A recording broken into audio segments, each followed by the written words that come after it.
Diálogos de Bisturí. Un espacio de podcasts de actualidad en patología quirúrgica para estudiantes de medicina. Creado en el Departamento de Cirugía de la Universidad de Valencia, con la colaboración de estudiantes y de cirujanos de prestigio en las diferentes áreas de la especialidad. La palabra cáncer es tristemente conocida por la mayoría de la población.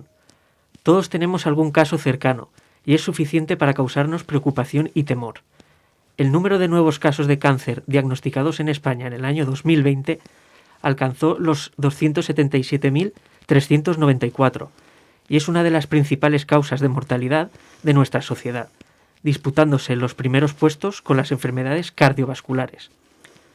Sin embargo, cada tipo de cáncer tiene sus particularidades y no todos los cánceres tienen las mismas características en cuanto a mortalidad, gravedad y evolución. Soy José Mateu Gans, estudiante de sexto curso de grado en medicina.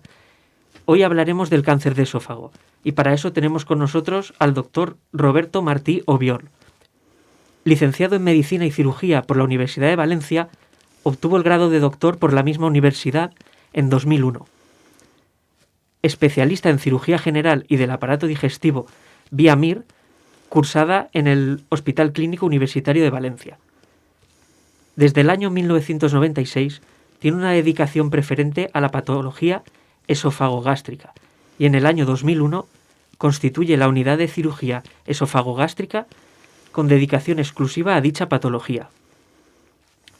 Durante este tiempo se han implementado en el Hospital Clínico Universitario de Valencia diversas técnicas y se han establecido cooperaciones con diversos servicios como el de cirugía laparoscópica de patología tanto benigna como maligna, cirugía de corta estancia en patología benigna, tratamiento multidisciplinar de tumores gástricos y esofágicos con la creación del Comité de Tumores Esofagogástricos, técnicas avanzadas en el tratamiento paliativo de pacientes neoplásicos, PIPAC, así como cooperación con distintas sociedades científicas y gubernamentales. Junto a la práctica asistencial, ha realizado una actividad investigadora que se traduce en más de 100 comunicaciones a congresos, 40 artículos en revistas, 17 capítulos de libros y 2 libros editados. Buenos días, doctor, ¿cómo está? Buenos días, muy bien. Pues si le parece vamos a empezar y para ello vamos a definir la enfermedad y las causas y factores que influyen en ella. ¿Qué es el cáncer de esófago? Bueno, el cáncer de esófago es la aparición de un tumor canceroso en cualquier porción del esófago. El esófago es un tubo muscular que va desde el músculo cricofaríngeo en la unión faringolaríngea hasta la unión esofagogástrica. Su única función es vehiculizar el bolo alimenticio hasta el estómago. Hay dos tipos principales de cáncer en esta localización.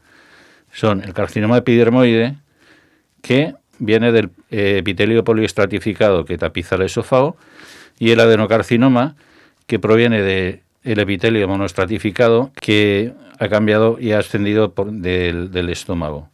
También aparecen con mucha menor frecuencia carcinosarcomas, GIST, carcinomas de células pequeñas, melanomas, pero fundamentalmente a nivel mundial el epidermoide constituye la gran masa de estos tumores y el adenocarcinoma es mucho más frecuente en países occidentales. Muy bien. Como ha comentado, el esófago es parte de nuestro aparato digestivo. ¿Está relacionado el cáncer de esófago con nuestros hábitos de vida y con la alimentación? Sí, claramente está relacionado con los hábitos de vida y de alimentación, ya que es tremendamente frecuente en países del sudeste asiático y mucho menos frecuente en los países occidentales. Se ha relacionado con el tabaco y el alcohol y con el reflujo gastroesofágico y la enfermedad de Barrett. También se asocia con la calasia y síndromes raros como el de Plummer-Vinson o la tilosis. También la obesidad favorece el reflujo gastroesofágico y va a favorecer la aparición de Barrett. El ejercicio parece prevenir el desarrollo de tumores, la alimentación es un factor también muy importante y ciertos hábitos alimenticios como es tomar bebidas muy calientes de forma continuada. Se relaciona también con el virus del papiloma humano y otras lesiones en el esófago, como puedan ser la ingesta de salfumán, por ejemplo.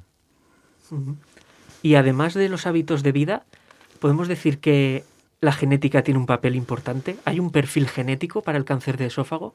No existe un perfil genético como existen en otros tumores. Sí que se evidencian una serie de mutaciones, pero son mutaciones en células somáticas que no van a ser heredables. El cáncer de esófago se desarrolla a través de una serie de factores que actúan sobre la mucosa. No hay factores heredables. De acuerdo, pues una vez hemos descrito qué es el cáncer de esófago, vamos a centrarnos en el diagnóstico de la enfermedad. ¿Cuál es la presentación típica del cáncer de esófago y qué signos o síntomas nos deberían hacer sospechar? Bueno, el cáncer de esófago lo que va a condicionar es el desarrollo de un tumor en la luz del esófago, disminuyendo esa luz. Entonces, el primer síntoma clínico y el más importante es la aparición de disfagia. Es un síntoma bastante específico y que debemos investigar con prontitud para hacer un diagnóstico lo más precoz posible. La disfagia es una disfagia lógica, quiere decir que es primero a sólidos y después a líquidos, es una disfagia progresiva y es una disfagia constante. Posteriormente puede aparecer pérdida de peso, síndrome constitucional con astenia, anorexia, y en estadios ya muy tardíos un dolor transfixivo torácico, sangrado o complicaciones. En el caso de que haya metástasis, puede aparecer dolor óseo, ascitis o derrame pleural, que son las 3 localizaciones fundamentales donde va a metastatizar. Por tanto, ¿qué debemos hacer ante un paciente con una sospecha de cáncer de esófago? Bueno, como en todos los tumores, debemos hacer un proceso diagnóstico escalonado. En primer lugar, ante un paciente con un cuadro de disfagia, la primera prueba a pedir siempre es una endoscopia con toma de biopsias. Es importante hacer una toma múltiple de biopsias para que no pase ninguna lesión desapercibida. La endoscopia nos va a dar el diagnóstico definitivo del cáncer y una serie de factores importantes para el tratamiento. Primero, la localización, la distancia a la arcada dentaria, que va a condicionar un distinto pronóstico según sea esa distancia. Y luego también la afectación circunferencial, la morfología del tumor y las biopsias nos van a permitir establecer los 2 tipos principales, si es un adenocarcinoma o si es un tumor epidermoide, ya que en principio el tratamiento va a ser distinto. Después debemos llevar a cabo una estadificación y en primer lugar pediremos un TAC torácico, abdominal y pélvico. Esto nos va a permitir estadificar una serie de criterios, realizar una clasificación TNM. El TAC nos va a permitir estadificar la T en los casos avanzados. Es casi la mejor herramienta para discriminar los casos en donde haya una infiltración de estructuras. Para estadificar la N, la presencia de adenopatías, tenemos que ver si son mayores de 1 centímetro. En algunos casos, o algunos autores dicen que tiene que ser mayores de 0,5 y si son de una serie de características que nos van a indicar malignidad. Y el TAC es fundamental para estadificar la M, descubriendo metástasis a distancias, sobre todo pulmón, hueso, hígado y peritoneo. Muy bien, ha comentado que pueden darse diferentes estadios. En la práctica médica, ¿en qué estadio se suelen diagnosticar el cáncer de esófago? En España, por desgracia, se suelen estadificar en estadios avanzados. Por el desarrollo de la disfagia, es una clínica tardía de estos tumores. También existe cierta polémica en algunos tipos de cánceres respecto a los denominados marcadores tumorales, ya que podrían tener cierta función en cuanto al seguimiento de su tratamiento. ¿Tienen los marcadores tumorales alguna utilidad en este tipo de cáncer? No mucha. No existe un marcador tumoral específico en los casos de de cáncer de esófago, y no en la clínica habitualmente no empleamos ninguno de ellos ni para el seguimiento ni para el diagnóstico. Por tanto, ¿podríamos decir que la biopsia es lo que nos permite el diagnóstico definitivo? ¿Cuál es el papel de esta prueba? La biopsia, desde luego, como en todos los tumores, es el diagnóstico definitivo de la enfermedad. Y, como hemos comentado, nos va a permitir diferenciar los dos tipos principales de cáncer que hay en el esófago. En el caso de los tumores epidermoides, el tratamiento actual consiste en asociar quimiorradioterapia a la cirugía, según los estadios de la enfermedad, y en el adenocarcinoma se tratan con quimioterapia preoperatoria en la mayoría de los casos. Muy bien, pues pasamos ahora al tratamiento. Una vez hemos diagnosticado el cáncer de esófago, ¿qué debemos hacer para tratarlo? El primer paso del tratamiento, debemos hacer una correcta estadificación del tumor. Como hemos comentado antes, en el proceso diagnóstico, lo principal es la endoscopia y la biopsia, y un estudio de extensión que se haríamos con el TAC. Pero hay una serie de casos en los que debemos afinar todavía más el diagnóstico para hacer un tratamiento correcto. Debemos asociar una serie de pruebas, como sería hacer seguidamente una ecoendoscopia, la cual nos va a permitir estadificar correctamente la T, salvo en los casos que sean estadios muy iniciales. En los T1A y T1B permite una mala discriminación, pero es muy buena para hacer el diagnóstico de la N. El mejor método para diagnosticar las adenopatías locorregionales es la ecoendoscopia. Además, permite pinchar las mismas para confirmarlo anatomopatológicamente. El PET nos va a permitir diagnosticar metástasis alejadas o adenopatías locorregionales que no sean visibles en el TAC. En los casos de que el tumor sea hasta el esófago medio, debemos hacer una fibrobroncoscopia para ver la posible afectación de tráquea y bronquios. Y, por último, el tránsito esófago-gastroduodenal lo reservaremos para los casos que haya una sospecha de fístula, y en casos de tumores de la unión esófago-gástrica con factores de riesgo, debemos hacer una laparoscopia diagnóstica. Con este arsenal de medidas para el diagnóstico podemos estadificar el tumor fundamentalmente en 3 estadios: precoz, avanzado o metastásico. En el caso de los tumores precoces, el tratamiento actualmente de elección sería ir a la cirugía directamente, o en algunos casos que la cirugía está contraindicada, hacer una resección endoscópica mucosa. En los casos avanzados, que serían aquellos superiores a T2 o con ganglios positivos, disponemos de la quimioterapia, la radioterapia y la cirugía combinadas o de forma aislada. Hay muchísimos regímenes de tratamiento que varían en función de las preferencias de los grupos de trabajo. Y en el caso de los cánceres metastásicos, el tratamiento que tenemos que establecer es un tratamiento paliativo. Muy bien, pues ¿podría comentarnos qué tipo de cirugías hay y de qué factores depende que se seleccione una u otra? El tratamiento quirúrgico consiste en resecar el esófago y crear un sustituto que nos permita tener una ingesta adecuada y lo más fisiológica posible. Entonces, la resección del esófago puede ser total, desde la unión esófago-gástrica hasta el esófago cervical, o parcial, que sería desde el tórax a cualquier altura hasta la unión esófago-gástrica. El realizar una u otra técnica va a estar en función de las preferencias del cirujano o, en algunos casos, de las características del paciente.